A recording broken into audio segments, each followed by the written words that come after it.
Bonjour, voici le tirage quotidien sur le mardi 4 avril.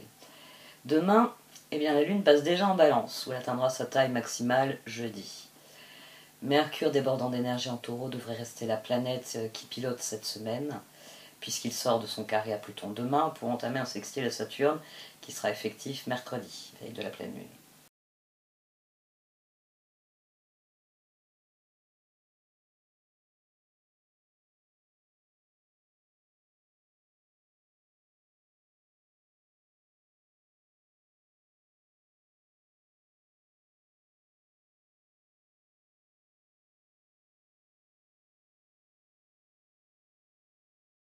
Inspiration, votre amour, votre lumière et votre sagesse touchent les cœurs et les esprits de nombreuses personnes. Vous allez être employé pour changer le cours de la vie d'autres personnes. Miracle, inspiration et guérison en résultent. Connaissance sacrée. Une connaissance ancestrale et sacrée attend au cœur de la terre, aspirant à être découverte.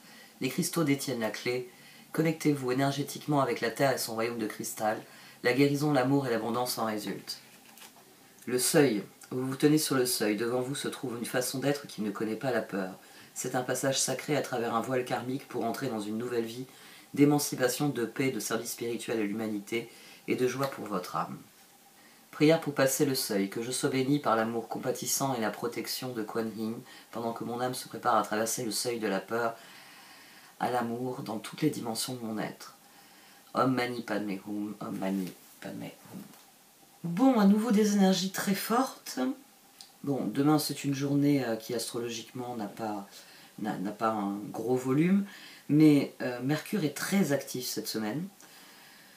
Le 8 de bâton, ici, c'est une carte d'action rapide, mais vu qu'on a deux as d'épée, il est fort possible aussi qu'on parle aussi, j'ai envie de dire, plus vite que l'on agit.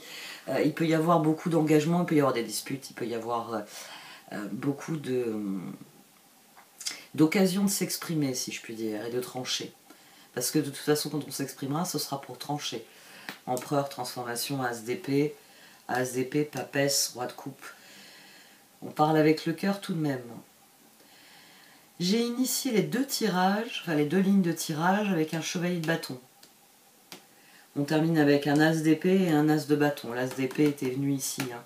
Ça aussi, ça m'a frappé d'emblée. Je me suis dit, tiens, les cartes me résument la ligne supérieure.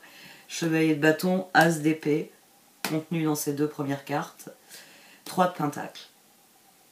Donc l'élan, il est encore vers le collectif, il est vers la collaboration, l'association. C'est de toute façon inscrit dans l'astrologie, c'est dû à plusieurs facteurs et ça se voit au niveau collectif.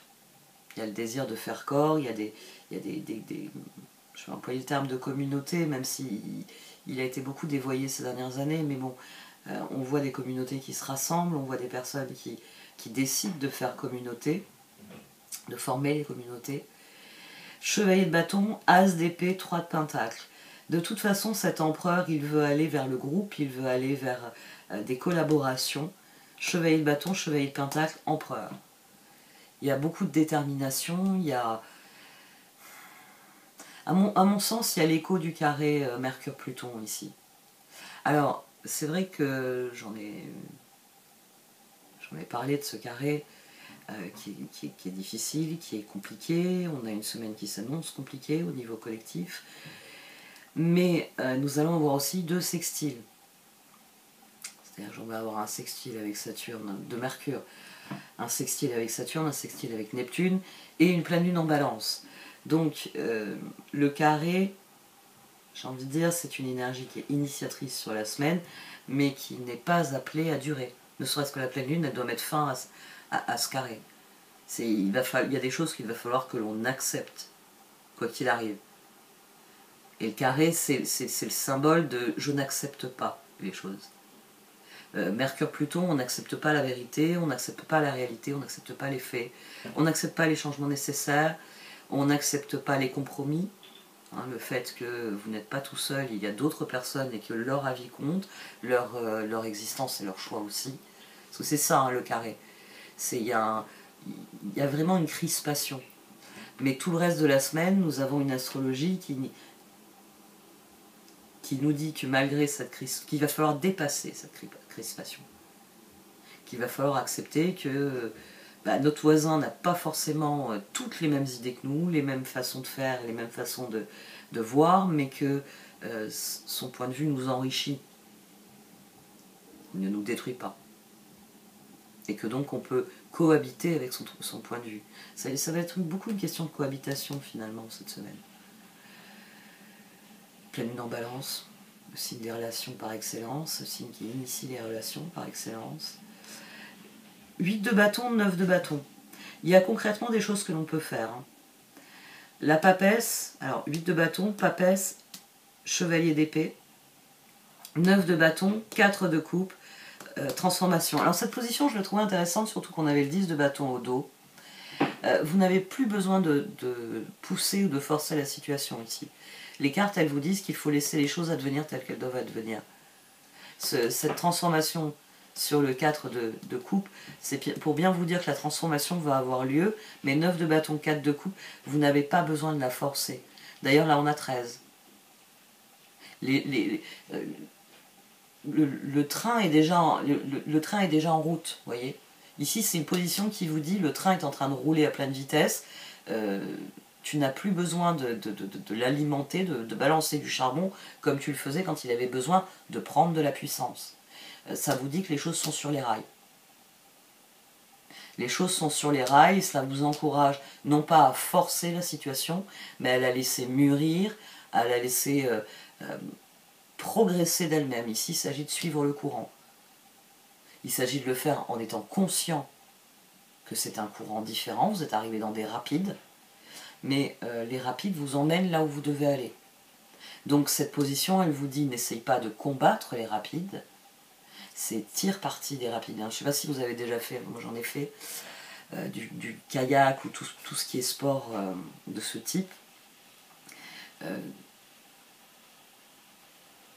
Que ce soit du rafting, que ce soit du kayak, quand vous arrivez dans des rapides, il faut vraiment suivre. Il ne faut pas essayer de bloquer, de vouloir à tout prix passer par la droite ou la gauche. Non, il faut suivre le mouvement. Et cette position-là, elle est là pour ça. J'insiste là-dessus parce que, déjà, 2 chevaliers de bâton dès le départ. Un as d'épée avec le chevalier de pentacle, c'est dire si on est déterminé. Et là, j'ai un chevalier d'épée sur la transformation. C'est-à-dire que ça nous démange. Ça nous démange vraiment. Parce que si ça va plus vite, on en a plus vite fini, on rentre plutôt... Là, j'ai une image que j'adore, que tout le monde adore. Vous savez, la dernière image d'Astérix et Obélix, avec le barde suspendu dans un arbre et bâillonné, et puis tout le monde en train de manger du sanglier. Mais il y a ça. Tous ces chevaliers, ça peut donner un sentiment d'empressement, un sentiment... c'est le taureau aussi un peu. Le taureau, il est stable, il est ancré, mais je ne sais pas si vous êtes déjà allé en Camargue.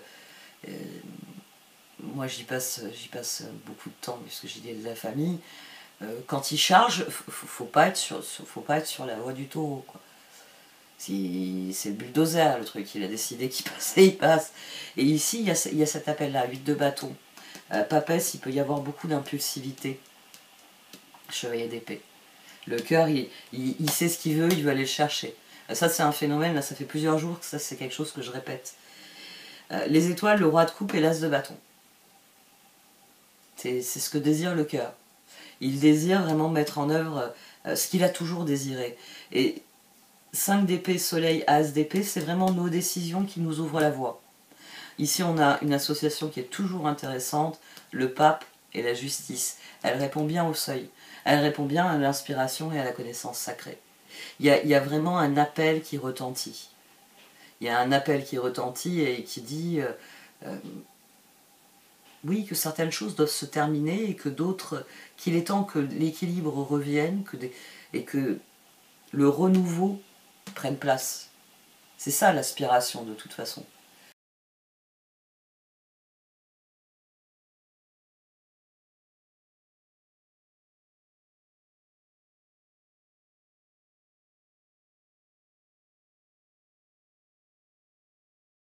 Alors les oracles développent plusieurs points intéressants.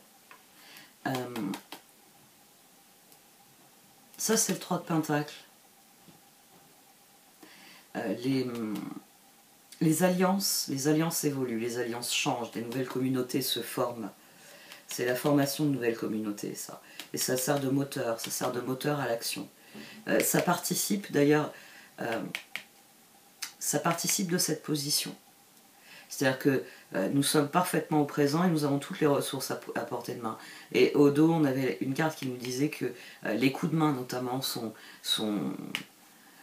présents. On peut recevoir des coups de pouce, des coups de main du destin, des coups de main littéralement d'autres personnes. Les informations aussi. Les informations. Ici, je peux y voir la connaissance sacrée, Deep Knowing, ce qui nous donne à la fois l'inspiration et le seuil. C'est-à-dire que les informations, les évolutions, les changements, ce dont on prend conscience, hein, les ressources dont on est devenu conscient, tout ça nourrit l'alignement. Toutes choses nourrissent l'alignement ici. C'est une bonne chose parce que ça y est, nous sommes prêts à reprendre notre route. Les choix sont faits. Les choix les plus déterminants, les plus importants, ils sont faits, ils sont peut-être pas encore mis en application, mais nous démarrons réellement une nouvelle période de notre vie, et celle-ci nous réserve encore des surprises. Cette semaine pourrait nous apprendre beaucoup de choses, et pourrait nous ouvrir des perspectives assez inattendues. C'est pour ça qu'il est important de rester serein. Au milieu de tout ça, il va être important de rester serein. Il faut rester, j'ai envie de dire pape et justice, il faut rester serein face à ce qui vient et bien conscient qu'il y aura des choses que vous pourrez changer, qu'il y a des choses que vous ne pourrez pas changer, qu'il y a des choses qui relèvent de votre responsabilité et d'autres non.